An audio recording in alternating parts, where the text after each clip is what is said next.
Esta entrevista llega a usted gracias al auspicio de... Quieres lo mejor para ellos.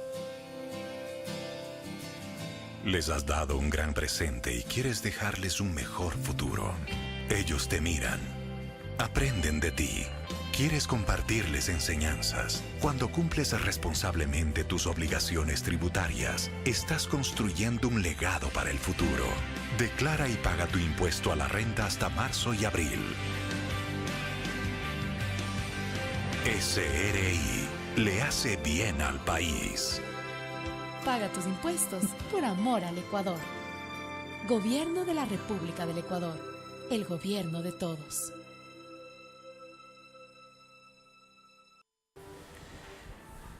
Muchísimas gracias. Un gusto saludar a la concejala Hilda Herrera, a quien le expreso el cordial saludo por tener la deferencia de acompañarme en este diálogo. En un momento importante queríamos igualmente consultarle a ella, igualmente felicitarle por unos estudios culminados precisamente en el tema y el tratamiento de la defensa de los derechos humanos.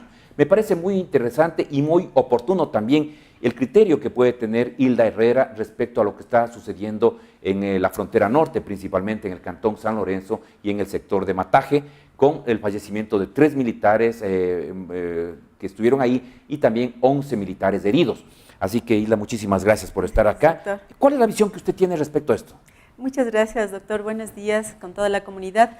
Bueno, en primer lugar, yo quiero expresar mi solidaridad. Realmente estamos dentro de la zona norte y pensar que Ibarra y todo Imbabura y Carchi estamos vinculados a este problema de violencia. Quiero expresar mi solidaridad con los militares, con todos sus familiares y esperemos que por favor esto no pase a mayores porque no es pocos meses de lo que pasó esto en Esmeraldas también.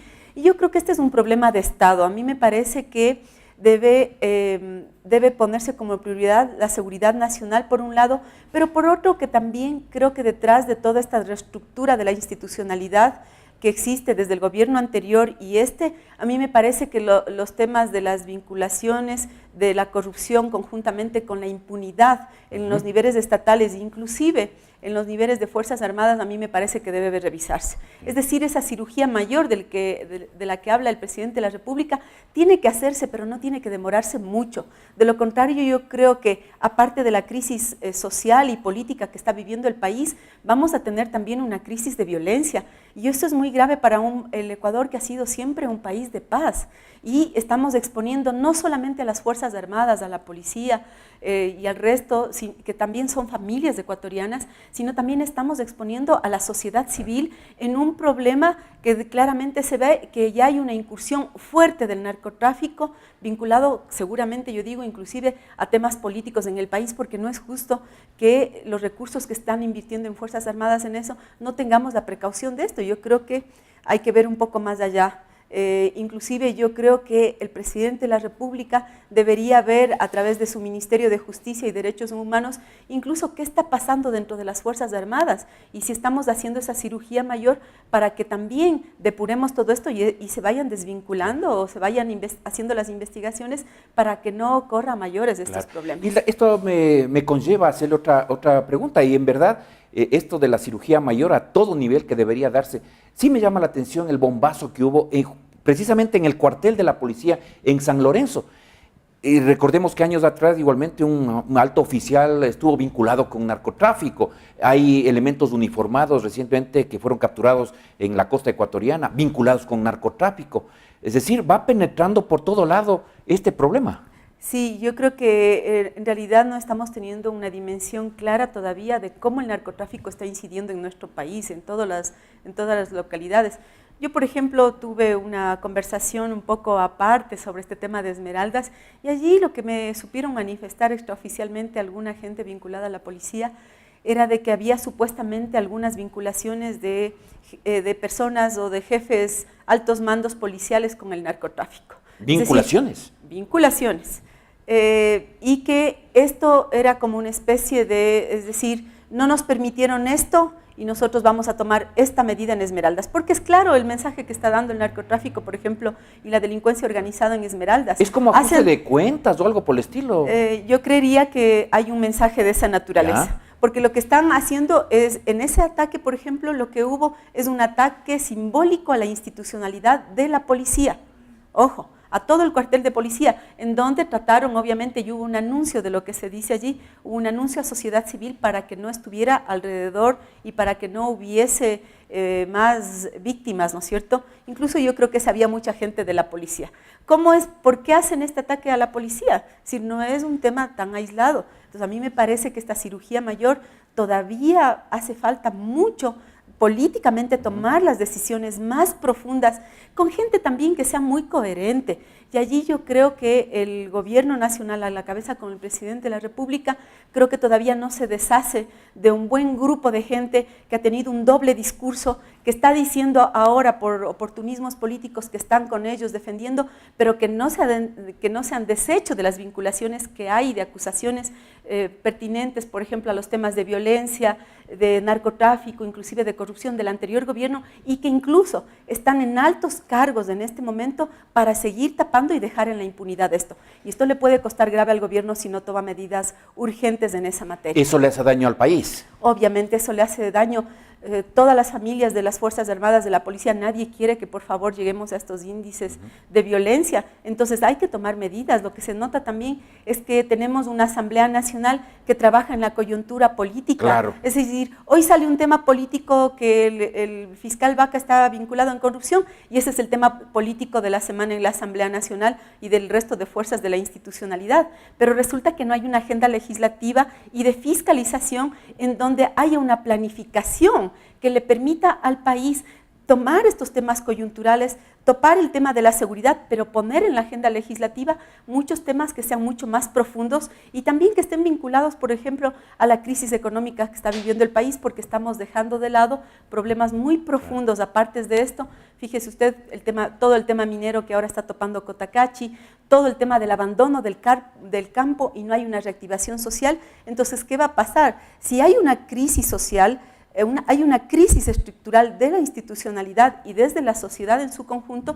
lo que va a pasar es que las expresiones de violencia ya sean solamente la consecuencia, pero la raíz está también en la falta de empleo, de seguridad para la gente. Entonces, a veces, mucha gente en el tema del microtráfico, del tráfico de drogas, yo creo que incluso se ve obligada a participar porque no hay una alternativa también como política de Estado a nivel nacional y también a nivel local. Y encuentran ahí una puerta abierta para, de alguna forma, cumplir con esos propósitos. Exactamente. Ahora, en medio de todo este marco de escalada de violencia que se da principalmente en la zona de San Lorenzo, Hilda, está la sociedad civil. Usted ya, digamos, viene bajo su perspectiva o un estudio profundo sobre el tema de reconocimiento y de respeto a los derechos humanos. Así es. Eso está en juego. Así es. Eso está en juego en el Ecuador entero y en el mundo entero. Ahora, los temas de derechos humanos son el pan de cada día. Nosotros vemos conflictos armados en Siria, en todo lado, pero decimos qué están haciendo los gobiernos nacionales y locales para eso. ¿Qué estamos haciendo? Entonces, en ese marco me parece que lo más urgente es obviamente trabajar en políticas públicas con un enfoque de derechos humanos. ¿Por qué razón? Porque al parecer, el Estado ecuatoriano, y me refiero a nuestro país de manera particular, tenemos todo un marco constitucional hermoso. ¿Quién no habla de la Constitución ecuatoriana y de las leyes que se han hecho? Lo malo es que precisamente esa ejecutividad, esa operativización de convertir el Estado plurinacional en un Estado de derechos para los y las ecuatorianas y la naturaleza, que es un precepto constitucional, está en amplia contradicción y está en un debate y en un desafío profundo en este momento con una sociedad civil que dice una cosa es lo que dice la Constitución y otra totalmente diferente lo que ya vivimos en la aplicación de las leyes y de los preceptos constitucionales y incluso de un marco internacional de derechos humanos que no está aplicándose como estamos viviendo en este momento. Muy bien. Coyunturalmente, igualmente, aprovecho la oportunidad para consultarle a Hilda Herrera sobre la ordenanza para la prevención y erradicación de la violencia en contra de las mujeres y de género en el Cantón Ibarra. Esta situación, esperemos que no quede solo escrito, Hilda.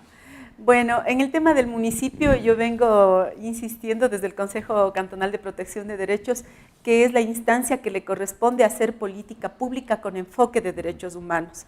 Lo que decíamos antes, tantos problemas sociales existen, pero ¿qué hacen los gobiernos nacionales y en este caso local? ¿Qué hace Ibarra para convertirle a nuestra hermosa Ibarra en ese territorio que tenga una visión mucho más humana? Y eso significa no solamente decir que estamos comprometidos con los derechos humanos, sino pasar del discurso a la acción, coherente a la acción. Claro. Y eso tiene que estar presente en toda la institucionalidad. ¿Pero eso es solamente institucional o es ya una responsabilidad también que conlleva también a la participación ciudadana, a la participación del pueblo ibarreño, por ejemplo? En realidad el enfoque de derechos humanos tiene que ser transversal en toda la institucionalidad, pero lamentablemente ahora veo yo algunas dificultades. Primero, que mientras desde el Consejo de Derechos Humanos hacemos grandes esfuerzos para que haya sociedad civil, consejos consultivos, defensorías comunitarias, tener un discurso diferente desde la política, hay una gran distancia entre lo que se vive en la institucionalidad. Por ejemplo, a veces nosotros vemos que desde la propia Dirección de Comunicación del municipio hay programas, determinadas políticas que no son coherentes con esta lucha que estamos haciendo de tener un enfoque de derechos humanos. Como por ejemplo, a veces en algún momento se volvió tan controversial eso que desde la misma institucionalidad, como que fuera un cuerpo aparte, digamos, impulsamos una escuela de maquillaje para empoderar los derechos de las mujeres. Como por ejemplo algunos exabruptos que tiene a veces el alcalde, como cuando se dio ese tema de las mujeres taxistas que dijo, bueno, sería bueno que vayan a trabajar en el norte, y se armó toda una polémica. O cuando se dice, por ejemplo, en una rendición de cuentas que se va a construir una obra hermosa de un parque de las focas. Entonces, refiriéndose a las personas afrodescendientes que comúnmente están en el Parque Monseñor Leonidas Proaño. Entonces, yo veo Pero no hubo una direccionalidad en ese sentido, ¿o sí? Porque yo recuerdo en el tiempo de hace varios años, era porque en el parque habían focas, por eso era que llamado el Parque Las Focas, no era direccionado a los afrodescendientes, ni mucho menos. Bueno, yo no he sabido que en Ibarra hay focas, doctor Pérez. Pero en cambio le hicieron así digamos, el parque como tal, pues ahí había inclusive una pileta al inicio en el parque. No, más bien este tema de lo de las focas y algo otros imaginarios que tenemos en Ibarra son construcciones antiderechos humanos. Entonces, más bien en ese sentido lo que nosotros tenemos que tener es una línea tanto comunicacional, pero también de construcción y de participación que sea coherente. Ahora, es decir, pronto, y apuntalar a un claro, municipio que tenga un enfoque de derechos humanos. Esto no va a suceder de la noche a la mañana, desde luego, pero es una construcción y una práctica diaria que tiene la obligación desde el primer personero, el Consejo Municipal y toda la institucionalidad, hasta el último de los empleados. Ahora, de pronto le verán a usted también con la posibilidad de que esto es un tema político porque usted quiere ser candidata a alcalde o alcaldesa. Mire, yo creo que los temas electorales están para después de un año. Mucho me preocupa que hay políticos que están o políticas que están desde hace 4 años en campaña electoral. ¿A quién se refiere? Me refiero a todos los que ya se están diciendo que han sido candidatos a la alcaldía, por ejemplo. ¿Andrea Escaco está de por medio? Obviamente, y hay una campaña de 4 años. Y lo que me preocupa es, ¿qué hacemos durante estos tiempos que tenemos la responsabilidad ahora de ser concejales y de aplicar y de tener propuestas para Ibarra? Claro, precisamente, entonces, Hilda, por eso era la situación, porque una actuación de ustedes que son mujeres políticas o los hombres que están en la política, ciertas actuaciones le ve la ciudadanía como que son actuaciones con pinzas o no con pinzas, sino con gancho, a que, bueno, esto me va a ayudar para una futura candidatura, y eso están equivocadas. Claro. A mí me parece que ya debe haber madurez política y ese es también el cambio de formas de ver la ciudad y de ver a Ibarra. Claro. A mí me parece y de convocar a la gente. Exactamente. Ibarra cuenta con gente muy luchadora, muy progresista. A mí me parece muy difícilmente que a la gente de Ibarra le podamos tomar el pelo porque alguien quiera en determinado momento utilizar a Ibarra para decir esto ya es mi campaña política. Creo que Ibarra es muy inteligente y sabrá discernir en su momento, ¿no es cierto?, a quién le corresponde ocupar esos espacios. Pero mientras tanto, obviamente, en el marco de lo que hacemos, de las cosas que también apoyamos, porque en el municipio no es que todo está mal también. Y eso lo he dicho yo y ha habido muchas señales de eso, de apoyo al mismo alcalde, porque a mí me parece incorrecto que porque hay una pelea política, porque hay un distanciamiento, decir ahora que todo está mal. Claro. A mí me parece que hay cosas muy importantes que se han hecho desde el municipio, la obra para los barrios, obras grandes como se están haciendo del anillo vial,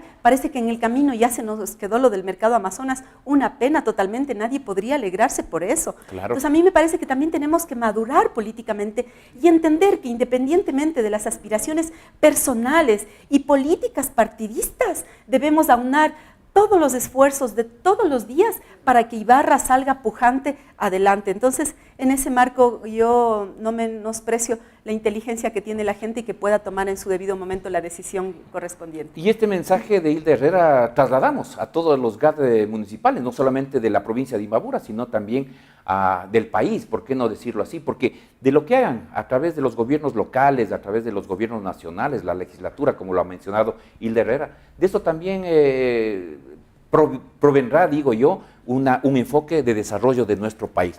Así que muchísimas gracias, Hilda, por estar presente. Si hay algo más que agregar, encantado. Sí, bueno, en el marco obviamente de las políticas locales, creo que ya nos quedó muy poco tiempo. En otro momento me gustaría hablar, supuesto. Tenemos presentada ya, va a segundo debate, precisamente una ordenanza de lucha, de prevención y erradicación de la violencia contra las mujeres y de género. Correcto. Yo quiero más bien comprometerle, Hilda, a ver si tratamos esto en una próxima oportunidad. Me parece muy interesante. Es más, he estado leyendo un poco sobre la situación de esta ordenanza, que me parece muy interesante y hasta cierto punto diría, para dar un calificativo, completa también. Sí, ahora, lo importante es lo que dijo usted, del discurso a cómo aplicarle, ¿no es cierto? Así que quede el compromiso, Hilda. Yo le agradezco muchísimas gracias por su presencia, gracias a nuestros oyentes y televidentes también.